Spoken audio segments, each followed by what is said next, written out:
Hello সবাইকে, আসসালামু আলাইকুম। এই মুরগি হচ্ছে আমরা রাস্তা থেকে কিনে নিয়ে আসছিলাম, দেশি মুরগি। এখন হচ্ছে আমরা দেশি মুরগি রান্না করব। আর বুলবুলি হচ্ছে মশলা বাটতেছে, আর এদিক দিয়ে হচ্ছে রেখা এই যে মুরগিগুলা খাইতে ধুইয়ে একদম রেডি করে দিছে। এখন হচ্ছে আমি রান্না বসাবো।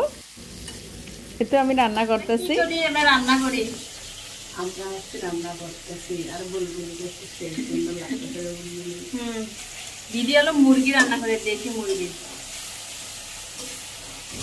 আমি হচ্ছে অনেকদিন ধরে আসলে দেশি মুরগি খাবো বলতেছিলাম।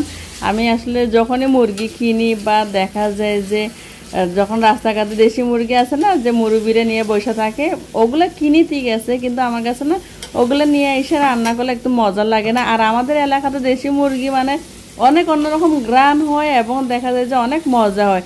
এক বাড়ির রান্না যেমন আর এক বাড়িতে একদম মনে যে গ্রান একদম মানে চড়াইয়া যায় আর কি না। আর এই তো আজকে ছোট ছোট হচ্ছে দুইটা দেশি মুরগি এটা রান্না করতেছি, কিন্তু বেশি বড় না, মিডিয়াম আর কি না। আর তারপরে আসলে এই মিডিয়াম হলে আমাদের জন্য হয়ে যাবে। তারপর আমরা এখন দেখা যায় রান্না করতেছি। আর যাই হোক, আমাদের ছোট্ট একটা ভিডিও সবসময় আপনাদের সাথে শেয়ার করি আমরা। আমাদের শেয়ার করতে অনেক ভালো লাগে। আমি জানি না আমাদের ভিডিওগুলো কেমন হয়, আপনাদের ভালো লাগে কিনা না খারাপ লাগে। আমরা হচ্ছে আজকে আলসামি করে ডাইনিংয়ে বসি না, আমরা ফ্লোরে বসে খাইতেছি। আর আমার সবসময় ফ্লোরে বসে খাইতে অনেক ভালো লাগে। আমাদের ভিডিও আপনারা সবাই অনেক কষ্ট করে দেখেন, আপনাদের সবাইকে অনেক অনেক ধন্যবাদ।